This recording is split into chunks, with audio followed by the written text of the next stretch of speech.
we'll just launch into it, won't we? Welcome back, guys. Episode 3. This episode, when this drops, I will be like somewhere over the ocean flying home because it's going to be released after I race Hyrox. But I'm organised this time and I'm trying to record in advance so that I can keep these episodes coming out on a fortnightly basis. So that's why I'm getting in nice and early this time. Excuse me. So, quick update on things that have happened. There was like an explosion the other night. We still don't know what caused it or what it actually was, but we were chilling. We were getting ready to go to bed. I think it was Sunday night or it was Monday night. It was a public holiday, so it was probably Monday night. And we were just like relaxing, and then all of a sudden this explosion goes off and everything shakes, and me and my brother went running outside and we were like, we're under attack. And then I went down to the road because I thought there might have been a car accident or something, and like there was nothing, no one. The next door neighbor had the same thing happen, because what happened, the explosion went off, all the power went out, and then like 2 minutes later the power started coming back on. So it was pretty damn freaky for a minute there, but we still don't know what happened. So we all just kind of went to bed and then woke up fine the next day. But I was thinking, my first thought was like alien invasion. That's usually my first thought with these kind of things. I'm like, fuck, it was an alien invasion. It wasn't. I don't think so anyway. And I changed my oil in my car earlier this week. Damn, I did that on Monday. That was crazy. Monday was a big day. I ran my threshold run in the morning. I shouldn't have changed my oil on Monday. Ran my threshold run in the morning and then came home and had breakfast, then changed my oil filter, fuel filter, cabin filter, and air filter. My air filter and cabin filter. So the air filter is like the filter for your engine. It stops your engine sucking in anything bad. And the cabin filter is the filter for the air that gets drawn into the cabin, the air that you breathe. Cabin filter had ladybugs and moths in it, and the air filter had ladybugs and moths in it, and sand. I don't understand how sand got in there. I don't think it's been changed, or the mechanics who changed it didn't actually clean out the little filter box since I've bought the car, which is crazy. So I cleaned all that out and did the oil and the fuel. I was a bit worried that I'd make a mess and worried that I'd somehow stuff it up, and I didn't. It was great. I actually did like the full thing, no issues, car's running fine. I've been driving it a bunch and I'm a little bit happy about it, to be honest. I like to try and do my own things on my car because A, I'm curious to see whether I can do it, and B, it's kind of fun to put these things together. I have a bit of an analytical mind and I like little puzzles, and for me, that's like a puzzle. So I've done my brake discs and pads. I've done my I can't remember what it was called, like an intake hose, intercooler hose. I've done the intercooler hoses, and now I've done my oil. Oh, and I plugged a tire as well. I can do all these things on my car. Next up, I got to tighten the fan belt, but I can't do that until I get back from Stockholm because you got to take more parts off the car, and I wasn't prepared to have any issues with my car. Second thing is I'm going to be moving my home gym into a different space, and I've been slowly collecting bits and bobs to put into that new gym. On Tuesday, we went and picked up a cable machine, which is exciting. So it's old school Life Fitness piece of equipment. It's got cables that come from the top, cables that come from the floor. And I think it's got 90 kilos either side with a 2-to-1 ratio. So I believe it becomes like 45 kilos. And I'm excited because I've never owned a cable machine before. But when I move spaces, I want to make this like the best possible home gym that I can. And I want to put energy, time, money into building it properly so that when I go to use it, I've got all the things I need. At the moment, my home gym's fantastic, don't get me wrong. But there are things that, like, for example, the floor isn't completely level in all spots. So if I'm deadlifting or squatting, usually I'm like tilting to one side, not massively at all. It's fractionally, but like it's enough I want to make sure that in this space I set things up so it's level. I got rubber mats everywhere. At the moment I've only got like 9 of them. So I got to move them around depending on what I'm doing. And because there's only a few, when I do burpees and stuff, the mats get moved. It's really annoying. So I'm trying to eradicate all of that and just have a really nice space. So I'm going to do a proper job of it. I'm going to try and partner with a brand. I've actually got one that I'm probably going to partner with. I'm not going to say anything yet. And do a good build. And put together a really cool space. Get proper Hyrox set up. Get a nice sled track that's undercover and stays dry. Mine at the moment gets pretty wet when it rains. Sort it out, and I would ideally like to create a podcast space in there once it's set up. So all that stuff will come. My plan is to debut my YouTube again with the gym build, but we will see how it goes. Body is feeling awesome. I had an easy ride this morning and I felt really strong during the easy ride, which for me is a really good sign that my body's where I want it to be. Back at the start of the year, I was doing a lot of riding and I felt really strong. And then I started bringing my Hyrox and strength training and stuff back up, and then my riding felt really shit. And I figured out that there's such a good correlation between how you feel on the bike and how fit you are, or how much fatigue you're accumulating. I think it's bro science or anth science. But when I feel good in my easy rides, that means my body's handling the training well. When I feel crap in my easy rides, that means I'm probably doing too much, or I need to just be aware of how much I do the next day, right? So Monday was a huge day, probably underfueled, went into Tuesday's easy ride, cooked. Wednesday, which was yesterday, was a good training day, a really solid training day. I didn't overextend. I kind of stayed within my range. Come today, felt really good. And I actually made sure I topped up my fuel properly yesterday.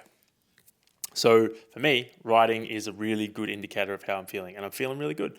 This is, I think, the 5th or 6th week that I'll run over 50 Ks. 1, 2, 3, 5th week in a row that I will have run over 50 Ks.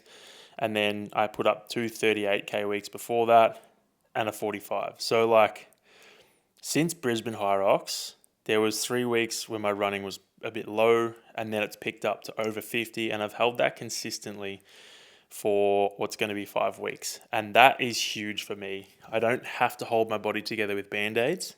My body's feeling good. It's feeling strong. And I'm putting that down to my training, which is really cool. And I'm excited to go and see what my body feels like in a Hyrox race in Stockholm, because my body hasn't felt like this in a long time, and I haven't raced feeling like this in a long time. So it's exciting to me. Anyway, I guess it's a perfect segue, right? I want to talk about my training now versus 6 months ago. So 6 months ago, maybe we go 12 months ago. So 12 months ago, I had started getting my hip issues. And that was, before I went away to Hyrox World Champs in Chicago, I started getting my hip issues. And my training then was, honestly, I don't even know what the fuck I was doing. I knew roughly, but I think I was just chasing time. I was chasing time.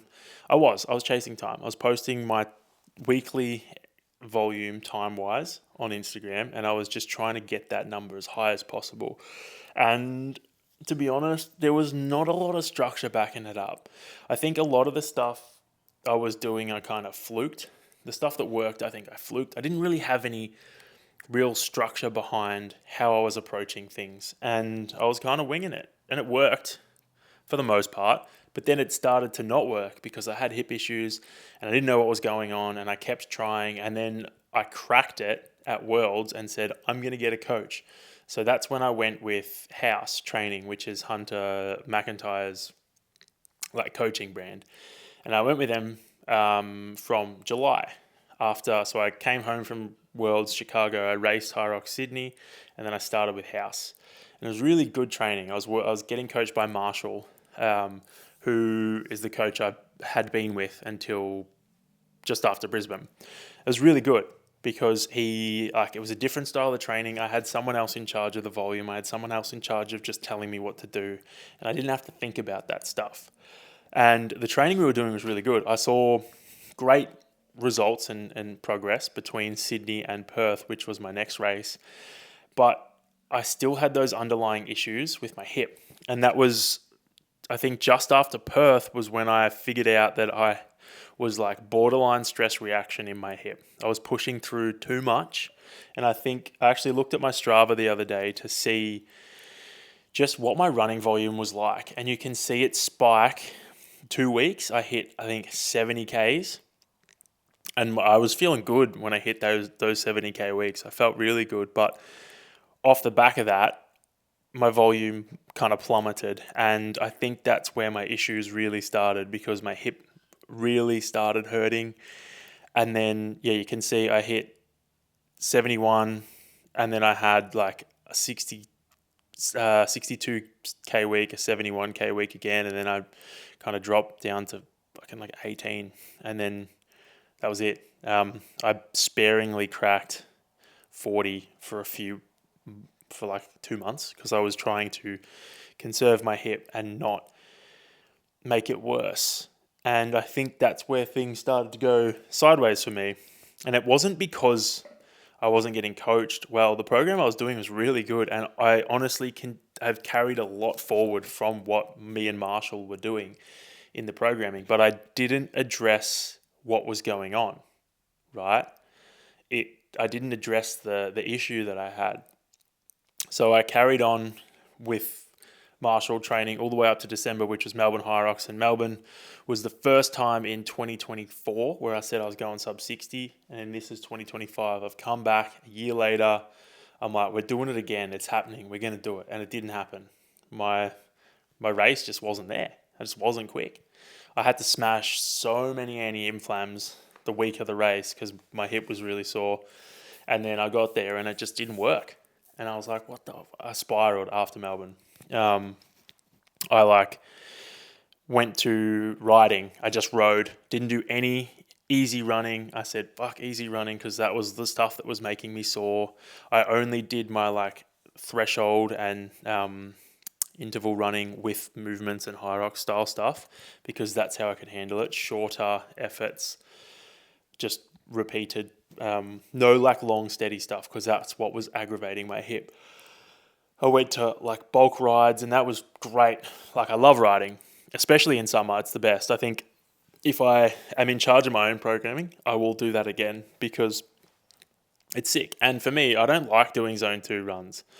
I don't see the necessity of it. Even now, having progressed my running to a point where it feels better, I don't see the purpose of doing zone 2 runs, which I guess ties to the fact, being a heavier athlete, right? The damage you take on from going out and running is high, regardless of whether it's fast or slow. So for me to spend, if I've only got 50 Ks a week, for me to spend 10 of those kilometers going and doing an easy run, for me, it's not worth it. I'd rather use those 10 and put them to a Wednesday session where I can try and get out some good tempo efforts and build some quality race-specific fitness, as opposed to wasting it on an easy run. I'll go and do that 50 minutes on the bike instead, get the same aerobic benefit, and I don't take on as much damage.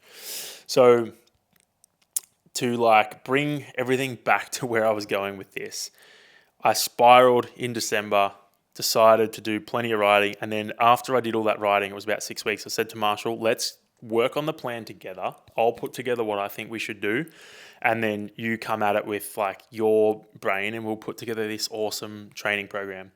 And to be honest, it was a sick plan. It was fantastic. It is the plan I'm following now, basically. That was the structure. The issue was we didn't address the thing that was causing me all the grief, right? That was the main problem, and it was still there. It was just underlying. I hadn't dealt with it. And because I hadn't dealt with it, I was still stuck. And that is the thing that I was overlooking this whole time. So I put up a poll during the week, and I expected everyone to get the answer wrong, but everyone got it right. So you guys are really smart. But the concept was I just asked if mileage matters when it comes to running and runners. And the correct answer was it depends on the context. And most people said that. But I think that is just relevant to what I was talking about just then is mileage is important, but not as important as people are giving it credit for. Like, if I look at me and my running, I think my sweet spot for how much I can run is 40 to 55 kilometers, maybe 60, but like sparingly. I could probably push up to 70 kilometers a week, but it would have to be like a quick 2 weeks, and then I come back down and give my body a chance to recover. If I try and hold that for an extended period of time, I'm falling apart, right? There's no way I can do that. It's just not sustainable. Whereas riding, I can hang out and do like, I think I was doing 5-6 hour of riding a week for like 4 or 5 weeks, and I was fine because you go out, you cruise around, the impact is like negligible. It's the same as kind of swimming. You don't really pick up any damage. So for me, I'm far better off doing my easy stuff on the bike as opposed to running. I feel like I got all tangled in there, but long story short is I think when it comes to running and running mileage, you really need to look at what your goals are as an athlete, where you want to kind of push, and then you kind of come over the layer of, right, where do I need to be running? How much do I need to be running? How much can I run? And where are these sessions better served? If I'm doing my easy runs on easy days instead of riding, that means Monday I'm running, Tuesday I'm running, Wednesday I'm running. I'm running every day. My body's not recovering. Whereas running on a Monday being a hard run, riding on a Tuesday being an easy session, running on a Wednesday being a harder run, just allows my body space to recover from those sessions, right? So I think if you're looking at your program and you want to be critical of it, look at what you're doing on each day and figure out how long it takes you to recover from those sessions. And if you're doing the same thing or the same kind of thing back to back, you really need to look at that and try and shape your week differently. That's one of the biggest bones I have to pick with group training and group training gyms that are doing hard sessions every day. Yes, all right, the sessions aren't super long, but if you're going and doing group training and you're going and doing your own training on top of that, you're probably doing something hard every day, which means you're probably missing out on adaptations, which means there's probably no point in you doing all of the training that you're doing, and you could go about it a different, better way. Just saying. So I feel like that whole story was long-winded, but it brings us to what I decided to change about my training and what I figured out. And what I figured out was, although the training was good, the issue needed to be fixed, and that was my hip, and that was my hip stability. And that's what I've been working on the last 5 weeks. And that has been why that little tiny issue has been the thing that's allowed me to run consecutive 55-kilometer weeks without feeling like I'm falling apart. Addressing the thing that was holding me back. Changing the training plan, changing the coach, changing everything else didn't fix it except addressing the issue directly. So if you take anything from that long fucking winded story, it is if you are struggling in your training and you have something that's holding you back, whether it be like a calf, an ankle, a hip, a back, whatever, a shin, address it. If someone told you that all you had to do to fix your shin splints was twice a week do some tib raises or tib stretching or calf raises, whatever, and you would have no issues for the rest of your life after about 2 weeks, would you do it? Yes. So why do so many of us just put it off, ignore it, pretend it, hope it's going to go away, hope it's going to disappear? It doesn't disappear. It just gets worse in the background and then comes back at you. So if you have little niggles and things that are just sitting there waiting and just constantly nagging at you, deal with them. Deal with them right. Spend 15 minutes of your session working on it, because trust me, that 15 minutes is going to allow you to do a hell of a lot more down the track. I have learnt the hard way, as I have with most of the lessons I put on you guys. It's just not worth it. Don't waste all that time. Address it. And odds are, the way you address it, it's going to be real easy. Another big issue I had was my hip flexibility. You know how easy that's been to address? I just do a 90-second couch stretch 2 to 3 times a day on each leg. That's nothing. I just do it while I'm eating. That's it. Done. Over. Hips are fixed. Don't have to worry about them anymore. So if your fix can be that easy, please don't put it off. Just deal with it. And then you can go on to training as much as you want within reason. This is probably a perfect segue into one of the topics I wanted to talk about was how I wasted my strength sessions for like 7 years. That's an exaggeration. I probably didn't waste all of them for 7 years, but they weren't as good as they could have been. This was probably the biggest lesson I had from working with Marshall and House training was how to approach strength training better. I always used to do like rounds of like 3 or 4 different movements, and I would think that was the best way to do it because A, it was exciting, B, you got a constant variety, and it would always be on a timer, and it would always be like minimal rest. I remember when I first started strength training, I'd do like 5 heavy deadlifts, and I'd do like 10 like landmine press each side, and I'd get on the bike for a kilometer, and I would just do like 5 rounds of that. And I was strong, but at the same time, I could have been stronger if I had have approached it slightly better. I think one of the key things that you need to understand when doing strength training is the purpose of your session. I'm getting really strong at the moment because A, I've varied my movements up from what I was doing, and B, I'm treating them like strength movements. I'll rest 2 to 3 minutes after every set. But that means when I do the set, I do the set really well. I don't cheap out, and I'm able to continually push my numbers up. Over the past 5 weeks since doing my barbell reverse lunges, I've put on like 20 kilos in total weight for the movement because I've been giving it the respect it deserves. I'll load it up, I'll treat it like it's heavy, and I'll rep it out, rest, and come back and do it again, and I'll try and push those numbers up. But the only reason I've made that progression is because I'm giving myself time and space to recover properly.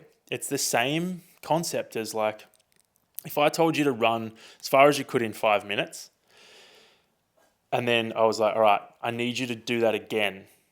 Do you think you're going to be able to match it if I give you a 30-second rest? Or if I give you a minute rest, but during that minute, you got to do 20 push-ups? Versus if I give you a full 5-minute rest. Which one do you think you're going to be closer at matching that max 5-minute run? After a 30-second rest, or a minute where you've got to do another movement, or resting for 5 minutes? The answer is resting for 5 minutes. That's going to give you the best chance of matching that first effort. So why would you not give yourself the best chance possible to match that first set? The same rule applies to strength training. If you're fucking around in between sets of your primary lifts doing other stuff, when you come back to that primary lift, you're not going to be able to give it the same intensity, which means you're missing out. If you could do 4 sets at your top weight instead of, fucking around and only doing 1 set there, you're going to get far more out of that movement. And again, it comes down to wasting session time. I think one of the hardest lessons I had to learn was you don't need to do everything to get better. You just need to do a few things and a few of the right things. And then everything else can be put into maintenance, and you're still going to, progress, but just at a slower rate. With strength training, you could maintain and potentially even improve your lifts by doing them once a week. Now, you could, sorry, I got distracted by a message that come through. You could do them once a week and you would at least maintain, maybe even improve. You could definitely maintain your lifts if you hit them, like I'm talking about squat, bench, deadlift. You could do a 3x3 once a week or once a fortnight and you would still maintain that strength. That's insane. So with that knowledge, you don't need to do every lift every session or every lift every week to maintain it and progress it, especially when it comes to the context of Hyrox, because you don't need to be crazy strong for Hyrox. You need to be strong, but you don't need to be crazy strong. So I think the hardest lesson that most people have is feeling, when it comes to strength training, is A, wanting to do too much, and B, feeling like they need to feel like they've done something. I don't really break a sweat in my strength sessions. I feel tired by the end, but I don't break a sweat. I'll get to the end of a hard set and I'll be like, whoa, but that's kind of the extent of it. And I think there's this misconception with group training as well coming into it is everyone wants to get a good sweat going. Everyone wants to do a session where they get their heart rate up. And don't get me wrong, I'll program sessions like that because I know that's what people like, but I hide it well. I try and structure my group program sessions so that they're doing their strength work, they do their proper accessory or secondary lift work, and they get the best out of both of them, and then I just reward them with a bit of a sweat at the end because I want you guys to do the first two parts properly, which involves resting so you can hit those top numbers. Anyway, long story short is I could have made far better progress if I had followed those rules back in the day. Don't get me wrong, I think there's time and place for doing like minimal rest and repeat efforts, but I think it isn't strength work. That's more like strength endurance or like capacity work. And that definitely serves a place in Hyrox, but I think we should all be doing our proper strength work as well, because strength work is what, I guess, like your aerobic base work, strength work provides a foundation for you to jump off from and actually do other things. Like my hip stability, I'm attributing part of that to the fact that I've been doing heavy barbell reverse lunges. My glute and my leg and my hip complex is strong now. It can actually hold its own. Whereas before, you told me to do a heavy barbell reverse lunge, I'd be a bit worried because I don't know if I'm going to be able to actually stand back up. God damn, that was a lot of ranting. I'm so sorry. I feel like some of you guys are going to love that stuff, and some of you are going to be like, what is this guy even on about? This is the most boring podcast I've ever listened to. But if you're listening and you have takeaways from that, like if I reach one or two of you with talking like that and giving you, I guess, lessons from learned experiences, I'm going to save you a hell of a lot of time and you're going to be a better athlete for it. So take it or leave it. The next thing I want to talk about is Stockholm and my expectations and approach for my race. Now, someone actually asked a really good question, mental prep for a race. So I'm going to answer that in this. So how am I feeling going into Stockholm? I'm excited and nervous and a little sad. I'm sad because I didn't figure out what was going on with my training earlier on. I would have loved to had more than 5 weeks. I'm annoyed that that World Champs is when it is, and especially off the back of that, Sydney's when it is, because I'm 5 weeks into a new training block and I'm feeling really good. I want to try and push that training block to 6 to 8 weeks and then have a deload before I continue building. And these events have just popped up and they're going to just be annoying. They're going to be more of an interference in the progression that I've been making. But I can't change that. It is what it is. So for me, I said this when I rebuilt my whole training program, that I was going to go over to Stockholm and I was just going to try and have a race where I felt good. I wanted to feel good in my running. I wanted to feel strong in my running. I don't want to feel like I'm being held together with Band-Aids. The last three races that I've done, Melbourne, Bangkok, and Brisbane, I have gone out and I've tried to race my own race and stay out of my head and do all the things that I know I can do. And somewhere along the line, my body just says, dude, we're done. Like, sorry, I can't do this anymore. And then that is where my race just falls apart. My mind, spirals. I pull it back and I do an all right job of not letting it rule me, but it sucks when your body's just not there. It's not doing what you know it can do, because through all of this, I've still been really fit. I'm not unfit. It's just running. Running has been the thing that has destroyed me. And now that I've kind of built that running back and I've got a bit of running in my back pocket, I'm kind of excited to go out there and hopefully feel good, hopefully feel strong in the race. So that's kind of what I'm going over there for. Going over there to just try and lap it up, take in some cool experiences, feel good in the race, and then try and send the doubles a bit harder too, because I've been working on my running. I should be able to push that a bit more. So I'm not going to chase a PB. I'm going to just enjoy it. Ideally, I would run in under an hour and 3 minutes because I can't have another Brisbane. That was brutal. And if I've done all this training and I'm feeling the way I feel now, getting to Stockholm, I think I should be able to, unless the travel kills me, because travel is a huge factor when it comes to these like races that are really, really far away. I'm going to adjust the lighting again. Okay. I can't wait to set up a little bit of a studio. I'll have proper lighting and stuff. Not that anyone actually know. Most people are watching this on YouTube. But to tie that into the question that one of you guys asked is, how do I mentally prepare for a race? I really try and pull myself back into here. And I try and follow a process. I work a lot with my psych about it. We do a lot of tapping on this stuff, but to like really, really oversimplify what I do, it is basically just allow yourself to be nervous because it's part of the experience. You can't not be nervous for these things. No one's not nervous. Every athlete from top to first timer is going to be stressed out. For different reasons, the top guys might be worried about not winning. The guys who are doing it again might be worried about whether they can actually do it or not, but you're still going to be stressed. So I think if you try and avoid that, you're just going to be holding stuff down, and that is wasting energy just trying to pretend it's not there. It's there. Let it out. Feel it in the week leading up to it. Don't wait until the start line. Bad idea. But try and feel it in the week leading up to it. Feel the excitement, feel the nerves, feel the energy. And then at the same time, when you get out there or when you get to the start line, every time you catch yourself thinking about things that aren't really relevant to your race, like what other people are doing or how the wall balls are going to feel while you're running into the ski. Don't think about the wall balls until you get to the fucking wall balls or until you finish the lunges, right?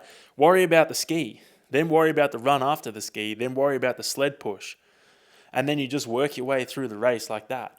Don't worry about things that are all the way down the end. Don't worry about them until you get there, right? Just go out and try and execute your plan and stick to that the best of your ability. But try not to get too far ahead of yourself, because as soon as you get ahead of yourself, you're not actually where you are, and then you're going to fuck it up. The biggest example I have of this is when I was in doing Brisbane Hyrox, when I raced my PB, which that's been my best race for a long time. That was back in 24. Oh my God. No, 25. I thought it was a long time ago. But that race for me, right? I was in the whole experience the whole time. It was the best, except for one moment. One moment I was on the rower and I heard him call my name out and say that I was in fifth. And I looked to the crowd and I looked at the person next to me and then I looked back at the rower and my pace had dropped off 5 seconds per 500 meters. And to me, I didn't feel like I'd gone any slower, but to me, it triggered straight away. I was like, your pace dropped off as soon as you took your attention away from the rower. Now, my psych gives a perfect example of this, right? If you've had kids before, I haven't, but she's told me this example, you'll see a child will stand up and they'll start trying to balance and you go, oh, when you call out their name. As soon as you call their name out, they fall over because their attention has gone elsewhere. This is what it's like when we're racing, just on a smaller scale. Like, you can still function, but if your attention is focusing on other things, it's going to be harder. Like, you can tell when you try and take a gel when you're running, right? To try and concentrate on opening the gel and eating the gel is really hard. Then you finish and you're like, whew, man, to try and hold the same pace and consume the gel is difficult. That is exactly what's happening when you're out there trying to focus on all these other things that aren't really relevant to your race. The only things that are relevant to your race are what you're doing. No one else matters. Not at all. So try and have that approach. It'll help. If you can nail it, it's the best feeling ever. And then another, I guess, offshoot of that is the perfect Hyrox race isn't spikes up and down, up and down, up and down. Good, bad, good, bad, good, bad. The perfect Hyrox race is like, it slowly builds, and then in the end, it's like, whoa, with the lunges and the wall ball. Lunge, run, wall ball at the end. It's just a slow build and then a spike at the end. You don't want to be going up and down, up and down, up and down, up and down. That's a horrible experience. That sucks, because odds are you're going to go up and you're going to come down and you're never going to go up again, because that's just what happens when you blow up. Whereas if you're going nice and steady, you build into the race, and then you peak at the end with the wall balls, you cross the line, you feel like a champion. That's what a good race should feel like. So that's what I'm chasing. I'm chasing that feeling, and I want that in Stockholm.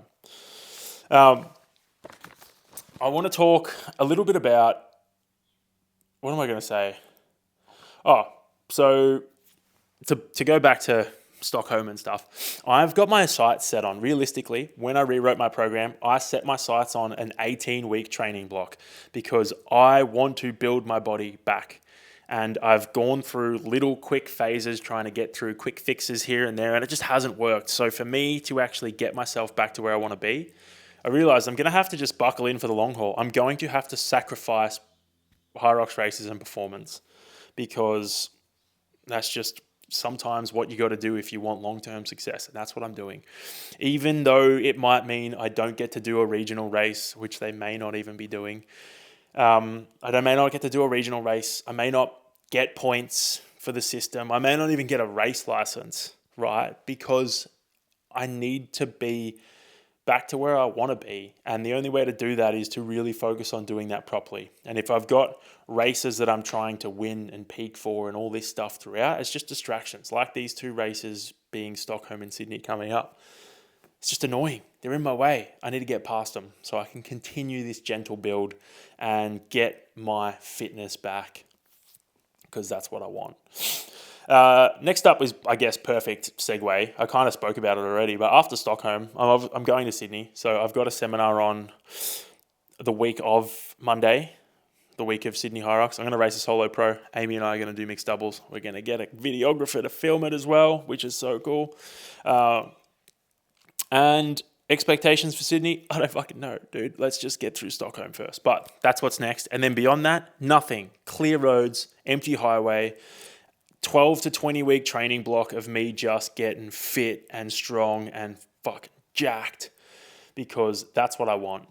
Side note to that is, in terms of my nutrition and stuff, I overhauled that too, and I'm noticing the differences now. I feel like I've put on muscle. I feel like I've dropped fat. My body recomp has changed massively. I've actually got photos of where I started versus where I am now.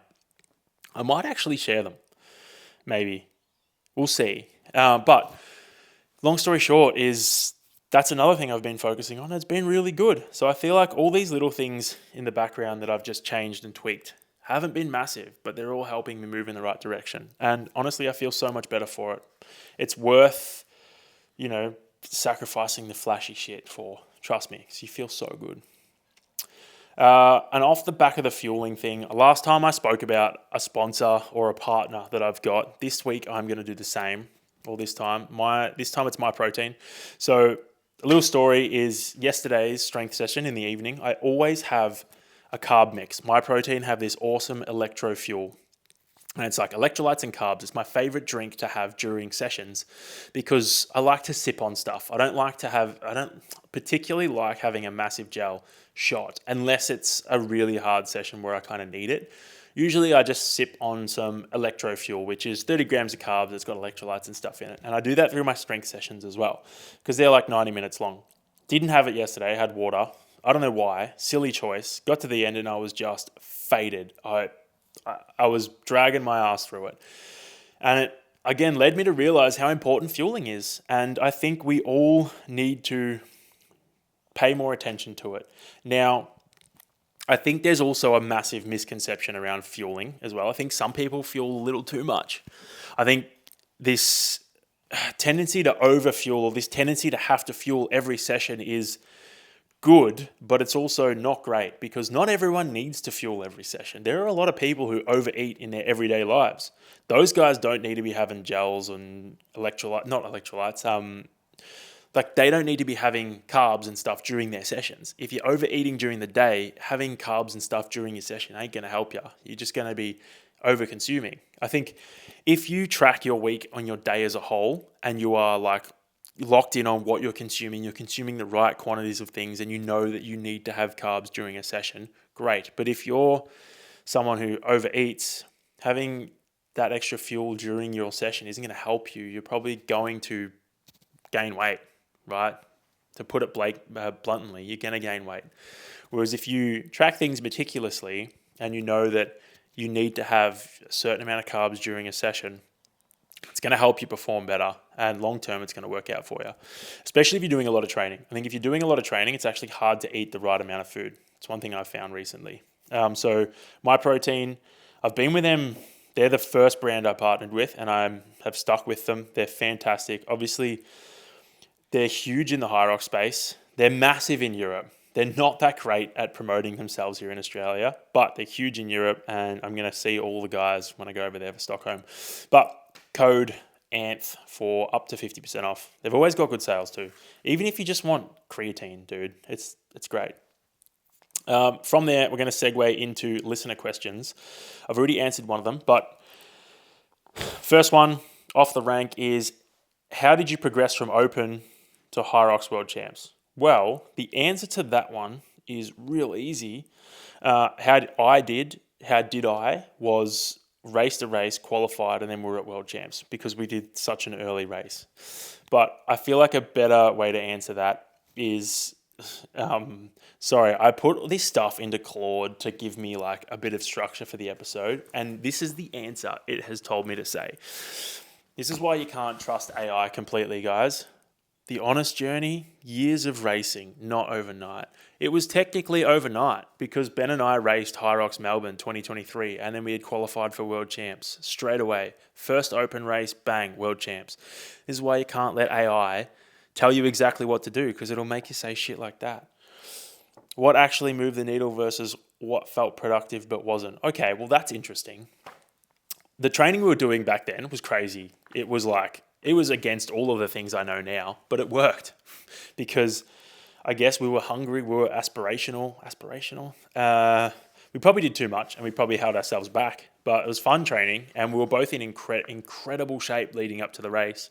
And then we got there and we probably, worked ourselves a little too hard. But I feel like a better question would be, how do you progress from open to World Champs? And my answer would honestly be just consistent training. Train with heavier weights as well. Do it from the start. Doesn't really matter. Just get used to moving heavy stuff. I think lighter weights do play a role, especially when you get into the nitty-gritty parts of training. But for the sake of most people, I think just trying to push things a little heavier is going to help you massively, especially going up to the heavier wall ball weight, going up to a heavier sled. If you're someone who trains at the volume I train, which is like 12 to 15 hours a week, you need to be meticulous with, all right, maybe I don't load lunges super heavy on Monday so I can push them a bit more on Wednesday. But like if you're someone who trains once a day and you've only got a few opportunities at doing these movements and you're not in complete control of it, when you get the chance to wall ball heavier. When you get the chance to lunge heavier. Most people don't really get the chance to sled a lot, so sled heavier. And honestly, just consistency. Like if you can do an open race, you could probably do a pro race. The only difference is strength. Running's the same. Burpees are the same. Ergs are the same. Farmers carries a little heavier. Lunges are going to be heavier. Wall balls are heavier, and obviously the sleds. But the biggest barrier to entry is the sleds. So if you can get your strength up and your strength endurance up to handle those heavier sleds, you're going to be so fine. And the best way to test it out, honestly, if you're a female, is do mixed because you're going to be doing the heavier weights anyway. So you get to feel them out, but you've also got your partner there who can take over from you if they need to. So that's probably my advice on how to approach that one. Best tip. Wait. Oh, fuck. It's really bright. I was looking straight into the light then. Best tip for unbroken wall balls.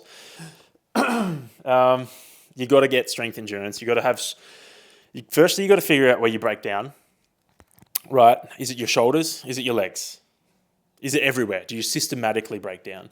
Once you figure that out, then you can figure out what to work. If your shoulders break down, you need to work on that overhead endurance. And the best way to kind of do that is take the pushing portion of the wall ball, which is a push press, and just smash that in high volume. Workout I love doing is 20 push press at like a medium weight into a max set of wall balls. See how many you can get. And that's just going to train that weakness even more. Another way to do, I guess, wall ball conditioning if your legs are blowing up is flip it. So if it's not overhead, it's legs, great. Do a heavy bike, do a bike with a heavy resistance and then get off and do a set of wall balls. If you crumble systematically, then the best workout you could probably do is an EMOM. Start at like 15 reps every minute on the minute. Do it for 10 minutes. Add a rep, each week, and see what you can get to. If you do stuff like that, I guarantee you will get better at wall balls. Doing them unbroken in a race is a different story because I feel like it depends on how your race unfolds. I've had times where I've come into the wall balls feeling great and I've crushed it. I've had times where I've come into the wall balls absolutely fucked and didn't crush it. It just depends on how your race unfolds. So you've got to be ready to be able to do them unbroken, but at the same time, you got to also be ready to, I guess, flip the script if the plan doesn't go the way you want it to, because a lot of races, that kind of happens. And if you're not ready for it, that's when you will struggle. What budgies will you be racing in at World Champs? Well, I've got these special edition ones. They're actually see-through. No, I don't. I don't like wearing budgie smugglers. I don't know why. I get so uncomfortable in them. I was close to ordering the special World Champs ones last year, but I didn't actually get them in the end because I was like, I just can't wear them. Even when I was doing triathlons, I would always wear like swim jammers, which are like the full quad swimmers, cover up all my legs and everything. I just don't like budgies. I just can't. I sound like I was going to cry then. I wasn't going to cry. I just don't like budgies that much. Controversial. Maybe it's a Queensland, not Queenslander thing. Maybe it's a Sydney thing. Maybe you got to have good beaches to wear budgies. We don't have good beaches in Melbourne. They're shite, for lack of a better term. This was a really good question Ben raised with me during the week. Something you subconsciously do in life that's been a net positive or net negative. And what he means like that is, I'll give my answer to the question. So something that I am subconsciously really good at doing is I will stick to the plan. I will set a plan for myself and I'll stick to it. And that's really helpful. I'm really good at sticking to the plan, but it's also a massive negative for me. So I think my answer to that question is the same thing, because sometimes I can stick to the plan too much. Sometimes I'll lock in on it too hard to the point that I don't change things when they need to be changed. Like leading into Melbourne Hyrox, I did a sim, an 80% sim, and my rec fem on one of my legs started hurting during the lunges. And in my head, I was like, I got to do the sim. It was like a week out, and I was like, I got to do the sim. So I finished the sim. My rec fem hurt so bad during the lunges. I got on the run and it was like brutal. I had to dial the run right back. And then I got to the wall balls and I got 15 reps in and I was like lopsided. And I was like, I got to finish the sim. And I finished it. But I like almost had to pull out of the race because I couldn't even walk on my leg without feeling my quad just ignite and feel like it was going to rip. That's an example of how it's detrimental. An example of how it's positive is like on days that I have sessions to do, I'll go out and do them, even though I don't want to, because I'm like, it's part of the plan. So I think that has been a really toxic behavior for me in the past. I'm getting better at managing it, especially now that I'm in charge of my plan. There are, a lot of my key sessions for the week, I know what I need to do. And then I kind of wake up and I'm like, all right, well, we're going to change this. We'll keep the running how it needs to be, but the other stuff needs to be adjusted to allow for how I'm feeling. So yeah, that's just a really cool way to think about things. Are there behaviors in your life that affect you, that you just subconsciously do that are great for you? And are there behaviors that you subconsciously do that are negative for you? I feel like we're all going to have behaviors that sit in both categories. It's a cool way to look at it. And odds are you probably don't even know you're doing them because they're subconscious. So it's worth just sitting and pondering. I guess another one of mine, it probably goes both ways as well, is my ability to sit still. I should do more of it, but I don't. So I can get a lot done, and I don't mind doing stuff all the time and like crushing it and doing all this stuff. I said crushing it. It's interesting that I chose that word. But I don't mind. I'm really productive. I get a lot of stuff done. But at the same time, if I do that for too long without taking a break, your boy plummets to the bottom of the ocean, and then he does nothing for ages. Usually happens after a Hyrox race. I just get burnt out. Next question. If you could only do one movement for Hyrox, strength or running, what would it be? Ooh. One movement for Hyrox, strength or running, what would it be? Sled push is really good. if I could only do one of them, probably the sled push or a barbell lunge, actually, since doing them. Oh, no, sorry. The question is, if you could only do one, strength or running for Hyrox, which one would you pick? Running. Definitely. It's definitely running. If you could only do strength training or running to get better at Hyrox, it would have to be running. For me, at least, running's my weakness. So I think it depends on whether your strengths lie. If you're a really good runner, you could probably benefit from strength training. But if you're already pretty strong, running's going to get you more. There's 8 runs. If you pick up 10 seconds in your pace, that's 10 times 8. That's 80 seconds. If you get 10 seconds stronger, that's like 10 seconds on the sled push. It's about it. You're better off getting faster. Run more. But also the right amount of running. Don't run too much. You need structured run programming. That's how you get better at Hyrox running. What's the biggest mistake you see endurance athletes making right now? Ooh. So, the biggest mistake I see endurance athletes making right now is doing too much training. They're just doing too much. They're not fueling things properly. They're not periodizing their training properly. They're just doing way too much. And they think more is better. More is better when it comes to endurance training, but the right amount of more is better, not the wrong amount of more. The wrong amount of more ends you with stress fractures and issues everywhere. Your body falls apart. Not good. So I think people are just taking endurance and thinking endurance means go for a long time. I must go for a long time. But that's not what it is. Endurance is building endurance, and you build endurance in different ways. And I think a lot of different pieces need to be in the right place for you to build the proper endurance. Think of it like a pyramid. You need a really strong base to build a really tall peak from. If your base is weak, it's going to crumble before you get to the peak. Well, that rhymed. Clip that. So, yes, I need to change batteries on the camera. Man, battery has been changed. Now, what does proper strength training look like as a Hyrox athlete? Now, I think this depends on who you are, but if I was to relate it to myself, proper strength training is just like the right balance of, low rep, heavy strength work with the right movements. Like for me personally, I haven't done a deadlift in months, a really long time. I just don't think heavy deadlifts are super applicable to Hyrox training. They are good for strength, but honestly, for me, they're not really the best, right? I front squat, I heavy reverse lunge, and I have probably done those two movements I've done front squats for a long time. They're so good for my wall balls and my actual squat as a whole. Reverse lunges are new and they're fantastic. I don't think I'll be taking them out for a long time. Bench press, I think, is great. Like just being powerful in that motion. Like Hunter says it all the time that your bench press is transferable to your ski. I think your bench press is transferable to a lot of things. Like it just makes you a powerful athlete through, the pressing motions. I think high volume push press is important.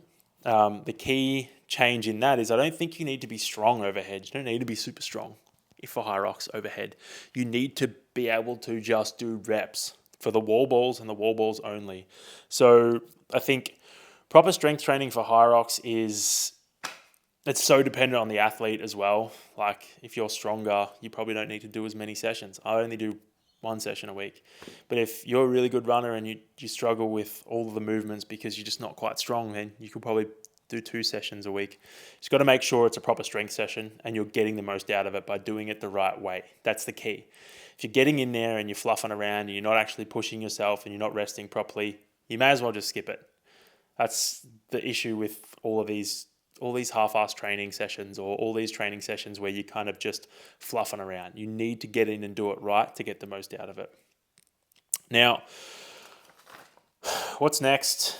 You won't hear from me till after Stockholm. So the next time you see me or hear from me, I will have raced, which is exciting. I get to give you 2 race recaps and a full week review of how Stockholm was. I've actually got a really busy week. I got stuff booked. I get there on Monday. I've got something on Tuesday, something on Wednesday, something on Thursday, racing Friday, racing Saturday, Sunday's a free day, which I'm excited for. Come home Monday. So the whole trip's a tax write-off, which is great for me. I love that. ATO, if you're watching, sucked in. You're going to have to pay me extra money this year. Haha. So yeah, I'll do that recap when I come back. Otherwise, you know the drill.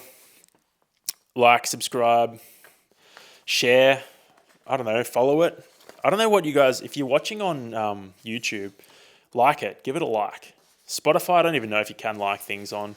No one really even watches this on Spotify, but if you're watching on YouTube, please give it a like. And if you made it this far, I really appreciate it. I'm still trying to find my groove again. I have an issue of talking about myself the whole time, which is, I guess, a podcast as a whole. And I hope you guys can learn from me talking about myself. But at the same time, I understand that sometimes I talk for a really long time about things. Like today's gone nearly an hour again, which is crazy. I set a time cap on these of 40 minutes, and every time I plug my post-episode review into Claude and tell it that I've done an hour, it's like, what are you doing, mate? That's 15 minutes over the time we said that you were going to do. And I'm like, all right, shut up. I get it. Anyway, that's it, guys.